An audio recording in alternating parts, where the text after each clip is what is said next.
Well, I've just received the dreaded PIP review form from the DWP.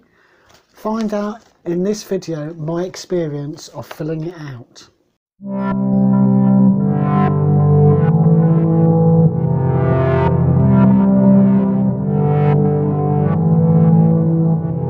Hello, my name is Darren and welcome to my YouTube channel.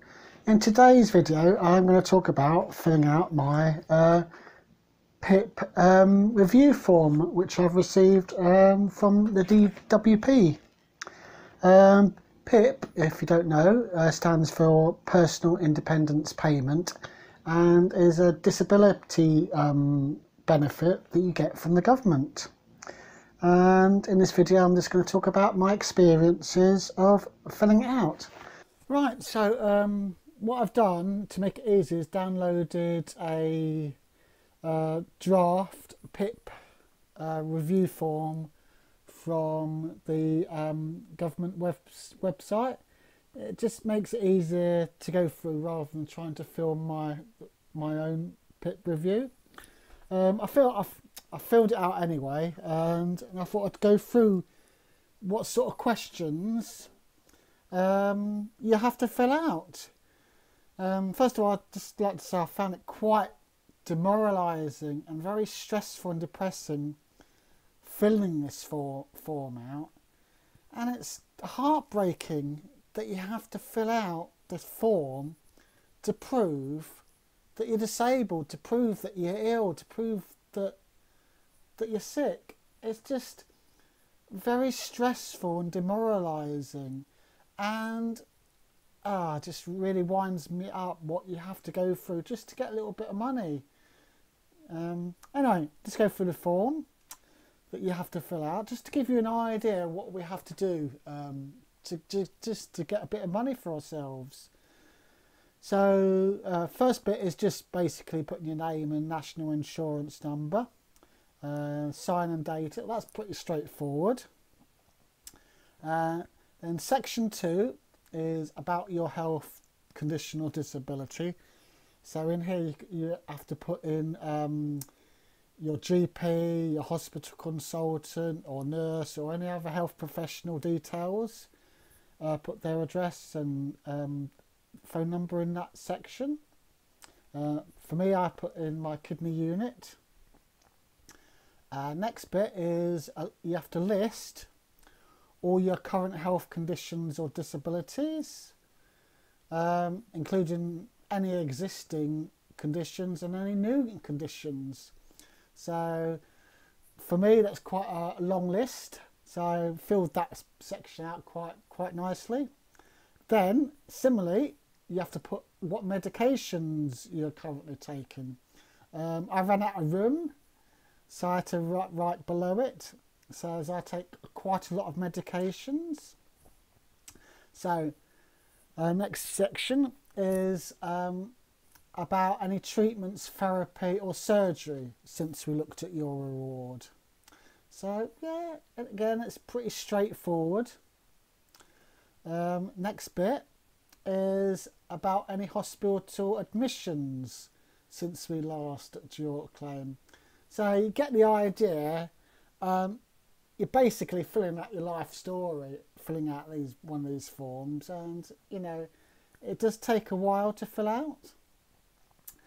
Next bit is section 3, how your health, condition or disability affects you. So this section asks you about any changes that compared to your last PIP review. So question 1 is preparing food and cooking, and with each of these questions you get a series of statements. So the first part is you have to tell us if something has changed and approximately when. You have to tell us how you manage this activity now, including the use of any aids that you need.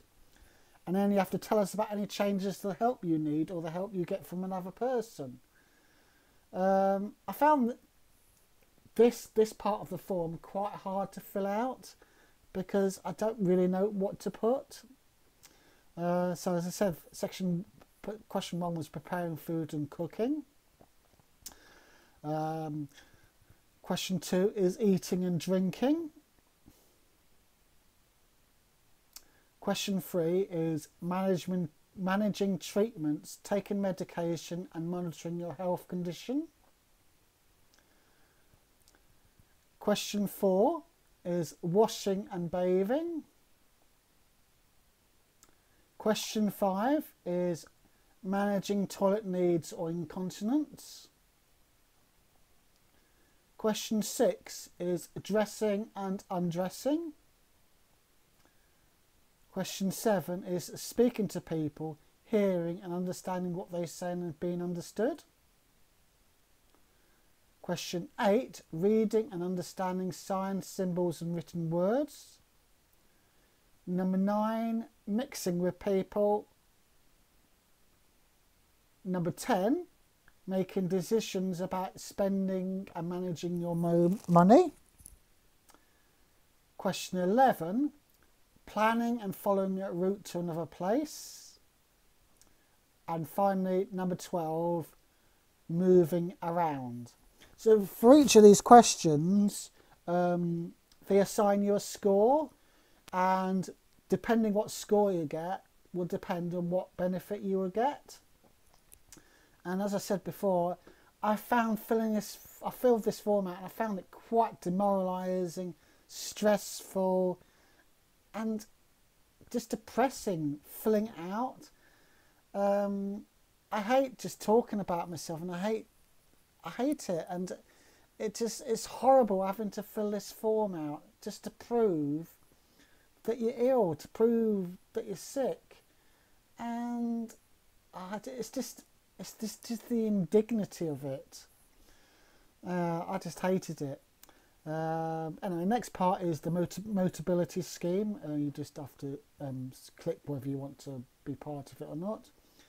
And then question 13, is there anything else we think we should know about your health condition or disability? So in here you can put other things about your health. So yeah, that's it really. So I'm not really going to go into detail on what I wrote. I will just say that I found it demoralising. So there you have it. That's the PIP renewal form that people have to fill out when they have to renew their benefits. And it's normally, sometimes it's the renewal periods is 1 year, 2 years, 3 years, 4 years. It depends on the person. So there you have it. That's the PIP renewal form. So I've finished now filling out this form. I'm going to send it off now and wait and see what happens. See if I have to do an assessment or whether they will just renew it straight away without an assessment. But it was quite stressful filling it out, in my opinion. Without my wife's help, I wouldn't have been able to fill it out. You need a degree to fill out one of these forms. It is extremely hard and very stressful doing it. It took me a couple of weeks in all to completely fill it out. But with my wife's help, we've actually done it. So what I'm going to do now is post it off and see what happens. So after about a month, I've actually received a letter from the benefit office, the DWP, and I've been waiting for the result of this for a month to see whether I'm going to get PIP benefit or not, whether it's going to be renewed. And I finally got the letter saying whether it's been renewed, and yes, I've actually got my benefit renewed. It's been a relief, as it's been a very stressful couple of weeks just waiting to find out, because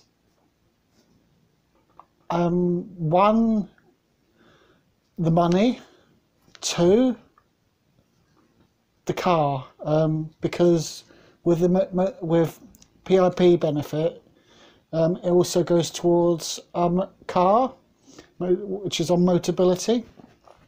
So if I'd lost the benefit, then we would lose the car, and yeah, so it's been quite a relief that I've actually got me PIP benefit. It's been so stressful thinking about it, and I just think it's horrible what we have to go through just to get a bit of benefit from the government. It's just soul destroying. The hurdles that they put up for us to get a bit of benefit, and they put you under so much stress as well. And people like me who don't handle stress very well, I get very, very stressed about it, and I get confused, and so it's been a nightmare for me personally. And so it's been a relief actually getting this letter from the DWP to say that I've actually received the benefit, which is good. I don't like having to rely on benefit, but you know, it is a lifeline, and you know, because I can't work, it is a lifeline. And if I had my choice, you know, in an ideal world, I would work. If my health was alright, I would work, but I can't, so I have to rely on benefits. But the benefit system is horrendous because there's just so many hurdles that they put you through. And yeah, that's all I've got to say on the matter, really. Let me know in the comments if any of you've had problems, you know, claiming any benefits from the DWP, and whether you've found the whole process stressful and soul destroying as well. Let me know in the comments what you think about it. Anyway, thanks for watching, and if you like this video, then please zap that like button, and if you want to watch more videos like this, then please subscribe to my YouTube channel. Cheerio, bye for now, see ya.